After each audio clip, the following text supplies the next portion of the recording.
كم جمرت بيت ክርስቲያን زيوم حواتنا مس مصوس بقى كلاتنا ትምህርት ድሕነት ክንመሃራለና ኢልና በቃ ካብ ታሕቲና ጀሚርና ዘለና ስለ ነጥቃል ስለ ዘይንፈልጦ ዘይኮነሲ ታዲያ ኩላትና መታን በሐንሳብ ክንዓብ ማለት እዩ ምክንያቱ መጽሐፍ ቅዱስ ክዛረብ ከሎ ነታ ቤተ ክርስቲያን ሓሙሽተ ኦፊሳት ሂብዋይ ማለት እዩ ናይ ሐዋርያት ኦፊስ ናይ ሐዋርያት ጸጋ ሂቢ ናይ ነቢያት ጸጋ ሂቢ ናይ ወንጌላውያን ጸጋ ሂቡ ናይ መምሃራን ጸጋ ሂቡ ናይ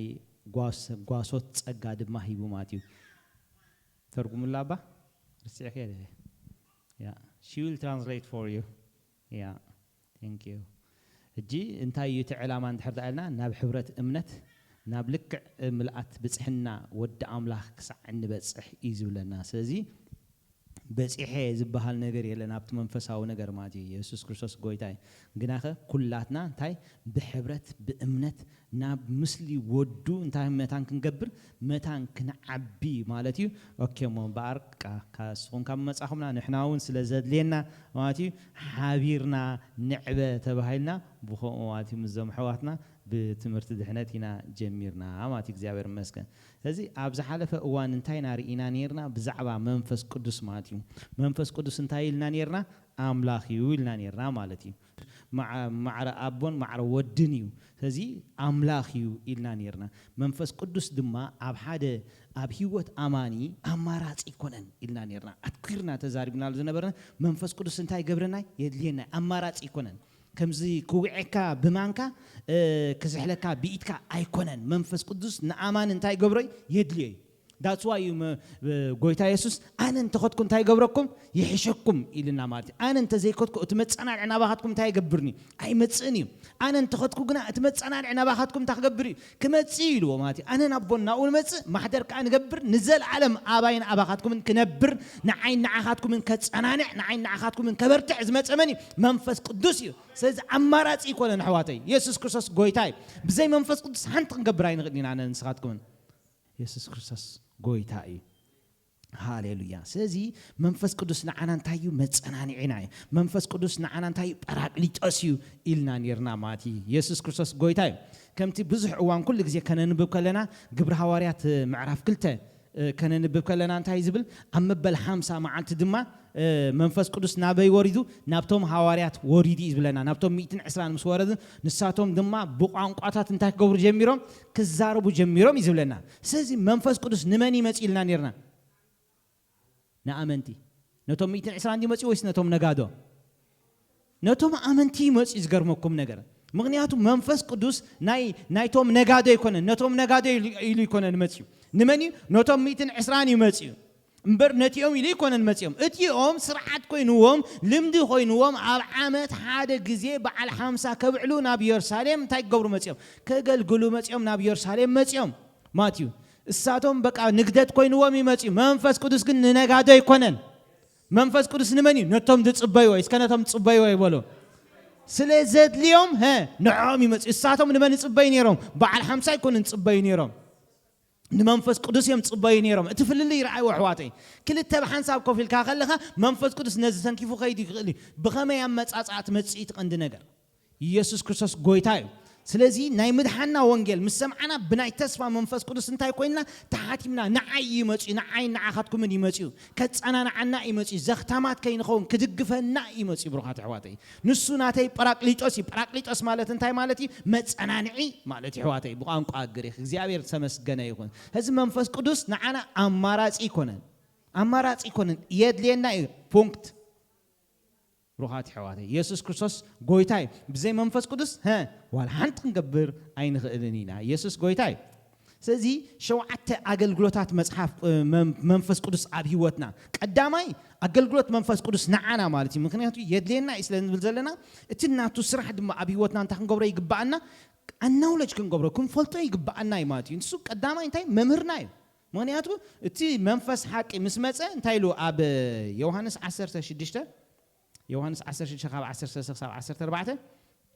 منفس حق مسمصغنا نسو سمع زبله يزارمبر كابرسو اي زاربن ايو مو نسو نتزمص كفلطكم ناب كل حقون كمرحكم يو نسو كاباي كوسدن كنغركم ايو مو نعي كخبرني ايو ويلو اب قدما يوحنس معراف كل تفقد 10 حقيو كمتي قبعاتو بزعبا كل انتاي زغبركم زلو ዝምህረኩም ዘሎ ሓሶት ኣይኮነን መንፈስ ቅዱስ ኣባና ዝመፀ እንታይ ገብረና እዩ ክምህረና እዩ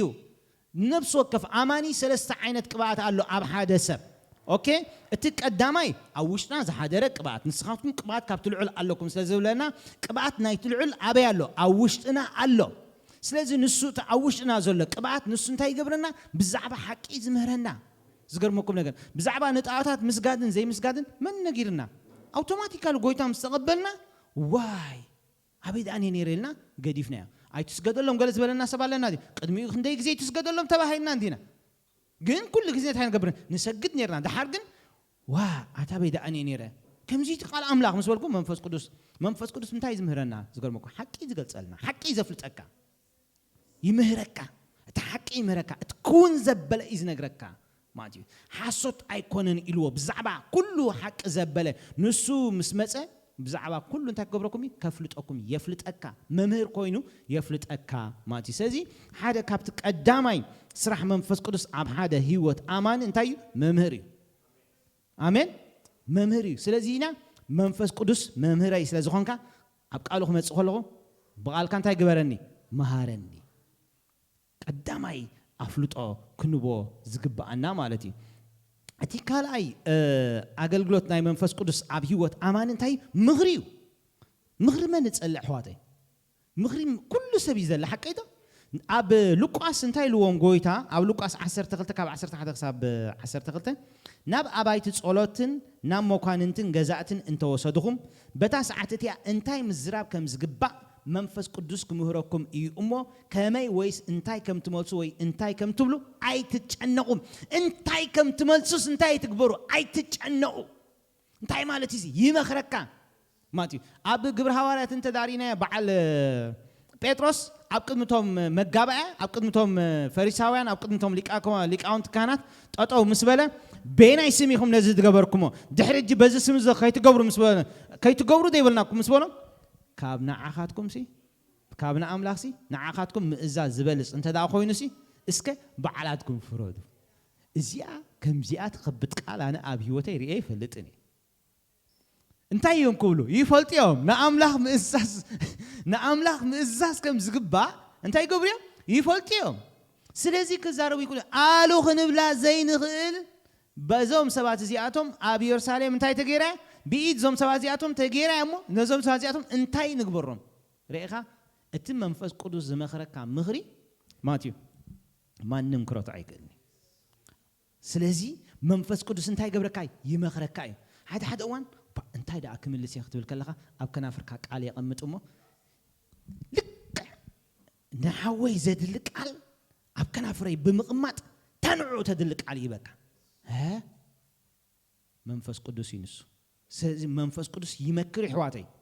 እንታይ ክዛረበ እንታይ ክብል ኢልካ እንታይ ዘይምግባር ዘይምጭና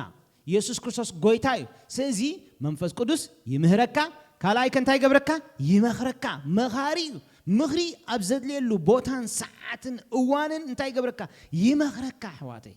እምበኣር መንፈስ ቅዱስ ኣብ ህይወትና ኣድላይ ንብሎ ዘለና ነዚ እዩ እቲ ሳልሳይ ነጥቢ መጸናንዒ እዩ ኢልና ያለና ግናኸ እንተኸትኩ ኣብ ዮሐንስ 16:7 ግናኸ እንተኸትኩ ከም ዝሕሸኩም ሓቂ ነግረኩም ኣለኹም ኣነ እንተ ዘይከትኩስ እቲ መጸናንዒ ናባኻትኩም ኣይመጽን እሞ እንተኸትኩ ግና ንዑ ክሰደልኩም እየ ኣብ ዮሐንስ 14:16 ኣነ ከዓ ነቦ ክልሙነ ንሱ ድማ ንዘለዓለም ምሳኻትኩም ዝነብር ካልእ መጸናንዒ ክህበኩም እዩ መጸናንዒ ማለት መበራትዒ ጰራቅሊጦስ ምሳኻትኩም ንዘለዓለም ምሳኻትኩም ዝነብር ኢየሱስ ክርስቶስ ጎይታ እዩ ርኢኹም የጸናንዓካ ኣብቲ ምጽንናዕ ዘድልየካ ቦታ የጸናንዓካ ኣብቲ ምብርታዕ ዘድልየካ ቦታ የበርትዓካ ኣብቲ ምኽሪ ዘድልየካ ቦታ ይመኽረካ ኣብቲ ክትመሃረሉ ዝግባእካ ስፍራ ይምህረካ ቃሉ ንኣብነት ቅድሚ ገለ ዓመታት ከነንብቦ ከለና ዘይርዳእና ዝነበረ ሕጂ ግን መንፈስ ቅዱስ ኣውቶማቲክ ከነንብብ ከለና እንታይ ገብረና ብርሃን ይህበና ምክንያቱ ቃልካ ንእግረይ መብራህቲ ንመንገደይካ እንታይ እዩ ብርሃን እዩ ስለ ዝብል ናይ ቃሉ ብርሃን ብምሃብ ይምህረካ ይመኽረካ የጸናንዓካ እምበኣር መንፈስ ቅዱስ በዚ የድልየና እዩ እቲ ራብዓይ ኣገልግሎት መንፈስ ቅዱስ ኣብ ህይወት ሓደ ኣማኒ እንታይ እዩ ሓጋዚ እዩ ማለት እዩ حجازي زرسع كايو بمذكار يحجزك كندي سباتنا نرسع حقي بقى تايدا أني خبر حاسبة تايدا أني خبر حاسبة جنة مش تبل منفس قدوس حدا كاب تسرحو انتايو مذكاري نعنا انتاي قبرنا يذكرنا كوميلون قويتان هواريات أب يوحنا 14:26 اتي أبوي بسمي صدو مصنانعي منفس قدوس نسو كلكم هراكم زنغركم زبلون كذكركم انتاي لوم نيرو حجي كتصروا اي تقولون يهم لوم نيرو اب يوحنا معرف 14 فقدي شومنت تشعت خبابي تلوم نيرو بزح زنغركم نيرني حجي غنا انت تقبروا تقولون يهم كتصروا اي تقولون يهم اتي بسمي ابوي زدلكم مصنانعي مسمصغنا نسو انتاي قبركم زنغركم زبل كل انت قبركم كذكركم ده ذكركاس حاجه خدي يكونن تجني كغلغان تايدا اني كميدا اني كود نعبنت نحرسي خايو كود نحرسي خايو انت يبلغا ايميل كاس دلنا مو ناوخن سدل كاينا شعو باسورد خا تحدثي قبلها حق ايدو حقست خادي ما يكون اكزاكتلي كود يبقى نسو دما حوي ابي هيوتكا ناي هيوت كود يلخلكا ناي هيوت كود يبقى منفس قدوس يحجزك ስለዚህ መንፈስ ቅዱስ አብ ህይወትና የድሌና እዩ ኢልና እንዛረብ ማለት እግዚአብሔር ይመስገን እቲ ሐምሻይ ምናልባት አማላዲናይ አማላዲ አብ ዮሐንስ አብ ሮሜ 8 ካብ 26 ካብ 27 እንተዳ አንቢብኩሞ መንፈስ ድማ ኮሙ ንድኻምና ይድግፎይ ከመጌርና ክንጽሊ ከም ዝግባአና አይንፈልጥኒና ስለዚህ እቲ መንፈስ ባዕሊ ብዘይ ነገር እህታ ዝልምነልና ዝገርመኩም ነገር መንፈስ ቅዱስ መንፈስ አውሽና ኮይኑ እህታ ዝብለና በቀዳማይሲ በጣም ገሪማትኒ ስለ ሓደ ሰብ ይሐስብ ነረ እትሰብሲ ሃንደበት በቃ ካት ኮን ኮሎሪ እዩ ማቲዩ ካት ማቲ ኢሊሚኔት ኮን ቢህይወቱሲ በቃ ናይሞት ነገር ይሪ دحر كوفي لنيره ግን ሽዑ ዝስከውን ይብሉና ኢለ ማለት እዩ ብጣዕሚ ዝገርመኩም ልክ ዓብታ ሰዓታት ያትሰብ ሓደጋ ጋጢሞ ልክ ዓብታ ሰዓታት ያ ድሕሪ ሓደ ሰዓት ናይታ ሰከንድ ደውልላይ ለካ መንፈስ ቅዱስ ኣብ ውሽጠይ ኮይኑ እንታይ ገብረሉ ነይሩ የማልደሉ ነይሩ ካብቱ ቦታቱ ወጪው ብህይወት ክነብር ብጣዕሚ ዘይሕሰብ زي حسابي كنت زخون مندقي أو لعلي وديو بزين الجر هذا من البعض نعها كرداك أي كلنيو بو عنكو أخذ قلصة أي تخلني خا بني عمره سبات كتبصحو كرداك أي كلنيو زجرمنا جرجن منفس قدوس أوش أنا خوين انتهي قبلنا يمال دلنا أما لا دي حدا وان اتناي أورثودوكس بدحريس لازم أنا نسأله إنا تقال نو اتحققن اتتروغن اسيم منفس قدوس يمال دلنا ايو ابكندانا كمي غيرنا كنصلي كم زغبانا حساب املاح فليطو حساب املاح عليليو اب هيوتنا كخون زغبو اب حفتي كخون زغبو اب حوي كخون زغبو يرينا اوشنا خوين يمالد نسو كمال ذلك كل حدا وان كنداي سباتكم صلي لي تولو صلي لنا با صلي لنا تولو انا ولا يبليا كلاتنا نبلينا حقي ما تصبقي نحات حدنا كنتصالله نحات حدنا كنداغاغف كومي مهنياتو دخام حات حدكم انتي غبروا يلنالو صورو تباهلنا سلازلنا حدا كابتي ناي حواتنا دخام انصلولو منغدي بصلوت نحوناي ግን እቲ ዘስልጥ ጸሎት ፈልጥኩም አዘለኹም መንፈስ ቅዱስ ስለኺ አውሽጠይ ከም ጻለይ ኮሎ ሽዒ ዘስልጥ ሽዒ ዝሰርሕ ሽዒ ዝዓይ ሽዒ መልስኺ ዝመጽእ እቲ ጸለለልኪ አነ ምናልባት ጎይታ ረዲን ንኽጽልይ ይኽእል እሱ ይድግፈኪ ብርግጽ አምላኽ ይሰምዕ አምላኽና ዝሰምዕ አምላኽ አውሽናት መንፈስ ቅዱስ ስለዘሎ ይሰምዕ ግን ኤግዛክትሊ ንቦኽራ ሓወይ እንታይ ዘድልዮ ይነግረንሞ ስልዩ ክጽሊ ከለኹ ሽዑ መልሲ ይመጽእ ኢየሱስ ክርስቶስ ጎይታ እዩ ስለዚ መንፈስ ቅዱስ እንታይ ገብረናይ አውሽና ሓደ ዋን ናይ ጸሎት ነገር ክመጽእ ከሎ ክኳዕ ከሎ ስቃይ ንበል ከም ህዝቢ ከም ሓበሻ በዚ ነገር ዝቁርብ ዝሕል ዝበልና ኮይኑ ይስማዓና ናይ ማትዩ ምክንያቱ አውሽጥኻ ናይ ጸሎት መንፈስ እንዳተኻዓወ ከሎ ማለት እዩ ስቃይ ባህልኒ እቲ ዝመፀካ ቃልታ ክትገብረለካ ከተፍስሰለካ ብቋንቋታት ክትዛረብ ናብነት ብቋንቋታት ንዛረብ ኢና ኣነ ብቋንቋታት ክዛረብ ከለኹ ቃል ተዳ መፂኒ ስቂለ ብቋንቋታት እንዳተዛረብኩ ኣይቅፅልኒ ምክንያቱ እቲ ዝመፀኒ ቃል እንታይ ዝገብሮ የውፆ it is at work አሜን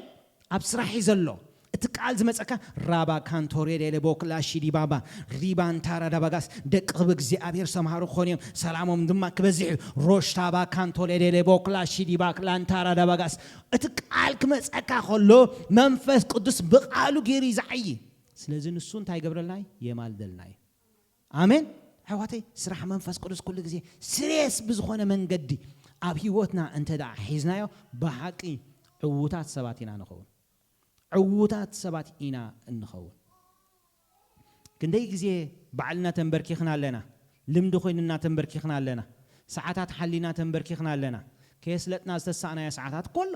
ብሩኻት ሕዋተይ ስለምንታይ እንድሕር ዳኢልና ማትዩ ብዘይ ናይ መንፈስ ቅዱስ ምርሒት እንገብሮ ዘበለ ኩሉ ንኣምላኽ ኢንሳልት ፀርፊ እዩ ንእግዚአብሔር ዝገርመኩም ነገር ወይ ከም ድፍረት እዩ ንበሎ ድፍረት እዩ ግን እግዚአብሔር መንፈሱ ኣብ ውሽጥኻ ኣቕሚጡ ክትጽሊ ከለኻ ማትዩ ብሓቂ ኣነ ታ ዝበለፀ ጸሎት ድጽልያ እሱ ኣብ ውሽጠይ ገለ ነገር ኣምፂኡ ክበኒ ከሎ ሽዑ 5 ደቂቃ ዋላ እንድሕር ተዛሪበ ሰማይ ኣደይበለኹ ተተኩሰ ኣለኹ ኢየሱስ ክርስቶስ ጎይታይ ብሓፂር ደቂቕ ክትበፅሖ ዘይትኽእል ነገራት ትበፅሕ ማለት እዩ ስለዚ መንፈስ ቅዱስ እንታይ ገብረልና የማልደልና እዩ አሜን እቲ ምምላድ እንብሎኮ ኣብቲ ናይ ኦርቶዶክስ እንድሕር ዳሪና ሓደ መልኣኽሲ ኣብ ክንዳኻ ይቀውም ማለት እዩ ኤግዛክትሊ መንፈስ ቅዱስ ድማ ንሕና just ከም ኢንስትሩመንት ማለት እዩ ከም ኢንስትሩመንት ከም ሓንቲ ሻምቡቆ ገይሩ ይጥቀመልና ከናፍርና ይጥቀመሉ ዓይንትና ይጥቀመሉ ኣእዛና ነፍስ ወከፍ ክፍለ ኣካላትና ተጠቂሙ ኣብ ምድሪ ፍቃድ ኣምላኽ የስልጥ ኢየሱስ ክርስቶስ ጎይታ እዩ ሃሌሉያ ኦኬ እቲ ሻትሻይ ጠበቃ እዩ ጠበቃ ማለት እንታይ ማለት እዩ ኣብ ጎንኻ ቆይሙ ዝማጎተልካ ማለት እዩ ኣብ ጎንኻ ቆይሙ እንታይ ዝገብረልካ ዝማጎተልካ ጠበቃ ኩላትና ንፈልጥ ኢና ምሽ ሓቀይ ኣንቫልት ማለት እዩ ብዶች ስለዚ ጠበቃ እንታይ ማለት እዩ ኣብ ጎንኻ ኮይኑ ዝማጎተልካ ሮሜ 8:16 ውሉድ ኣምላኽ ምዃንና ከዓ እቲ መንፈስ ባዕሉ እዩ ምስ መንፈስና ኮይኑ ዝምስክር እንታይ ምዃንና ውሉድ ኣምላኽ ምዃንና ሲ ምስ መንፈስና ኮይኑ እንታይ ይገብር ይምስክር ዘኽታማት ክትኮኑ ኣይሓድጎኩምኒ ጠበቃኻ ሆነካ ኣለኹኻ ኩሉ ግዜ ኣለኹኹይ ኣለኹ ምሳኻ ይብለካ ኣብ ውሽጥኻ ኮይኑ እንታይ ይብለካ ኣባ ኣቦ ኢልካ ክትፅውዕ ትብዓት ይህበካ ጠበቃ እኮ ስርሑ እንታይ ድዩ ማቲና ኣብነት ኣብ ዝዓዲ ጠበቃ ንሕና ኤርትራውያን ንፈልጦ ኢና ጠበቃ ደጌርካ ኢና ንብል ሓቀይ ስለምንታይ እቲ መንግስቲ እንተዳ ኔጌቲቭ ኢልካ በቃ ጠበቃ ትሕዝሞ ፋይላትካ ከም እንደገና ተገንፂሉ ጉዳይካ ተራዩ ወረቐትካ እንካ ኤግዛክትሊ ከምኡ መንፈስ ቅዱስ ድማ እቲ ናይ ሰማይ ዘበለ ነገር ስለ ዝፈልጦ ካብ ጎይታ ድማ ስለ ዝወስድ ስለ ዝነግረና ንሱ ኣብ ውሽጥና ኮይኑ እንታይ ብለና ውሉድ ኣምላኽ ኢኻ you are not rejected ጻድቕ ኢኻ ኣብ ቅድሚ ኣቦ ቅቡል ኢኻ ንስኻ ድሕሪ ሕጂ ውሉድ ኣምላኽ ኢኻ ዝኸሰካ ሓይሊ ዋላ ሓደ የለን ተቐቢልካ እግዚኣብሔር ኣፍ ደገ ከፊትልካ እዩ ሕጂ ኣባ ኣቦ ኢልካ ክፅውዖ ንስኻ እንታይ ኢኻ ብቑዕ ኢኻ ብለካ ብቕዓትካ እዩ ዝነግረካ እቲ ጠበቃ ይኾነካ ኣብ ጎንኻ ይቀውም ምሳኻ ይቀውም ኣቦ ክትብሎ ከለኻ ሲ ኣቦኻ ኮይኑ ምሳኻ ደው ይብል ካብ ኣቦኻ ዝቕርብ መን ኣሎ ካብ ኣቦይ ዝቕርብ ንዓይመን ኣለኒ ولا حدا يلن زغرمكو ام مدرسي كابوين لعل زقربني يلن ذاتس واي رابعي تئزاز ابوخانا ديخانا خبر تباهيلو تنقدمو ثلاثه تئزاز مس እግዚአብሔር دحري ግን ابوخانا ديخاني ابوخانا ديخان 10 تئزاز يغون قدم زخونه اب عالم زلو فطرت قدمي اب عالم زلو بمولو سب مالتي قدامو تلاليم منيم ابوخان اديخانيو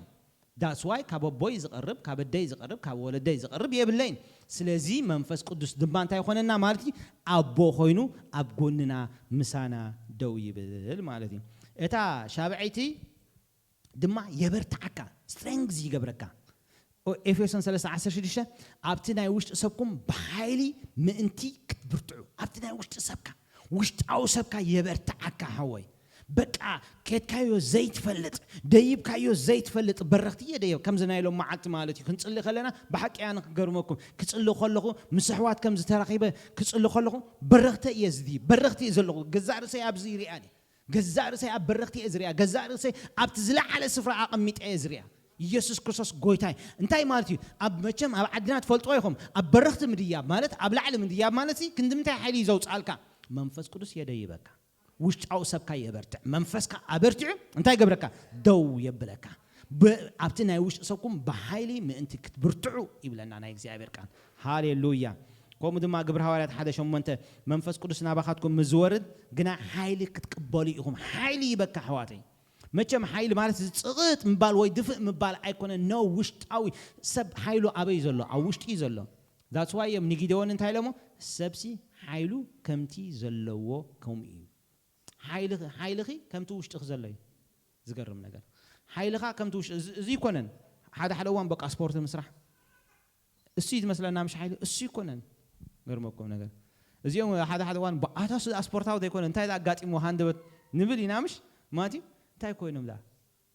ስፖርት ደይ ስራሕካ ኸይዱ ነው ዓመታት ይጸንዕ ማለት ያፍት ምድራው ነገር ኢየሱስ ክርስቶስ ጎይታይ እንታይ ማለት እዩ እቲ ውሽጣዊ ሓይሊ ሰብ ውሽጡ እንተዳ በርቲዑ ቧ መን ይኽልክሎ ሕዋት ዋላ ሓደ ዝኽልክሎ የለን ስለዚ መንፈስ ቅዱስ እንታይ ይገብረና የበርታዓና ስለዚ እቲ ሸውዓተ አገልግሎታት ናይ መንፈስ ቅዱስ ኣብ ህይወት ሓደ አማኒ አገዳሲ ይዘብለና በዚ ንሱ ይምህረካ ንሱ ይሕግዘካ ንሱ ይመኽረካ نسو اب كله مساخا يقوم طبقا يخونلكا حواتي يبرتعكا برخات حواتي سلازي منفس قدس نحنا اماراص يكونن ناتي بقى اماراص ايكونن كمزا ناي بيت فرد مشالله نتا مارتيو لا عليلو كيو زبلوا مسفردوا كما منفس قدس نعي اماراصي ايكونن ادلاي توديا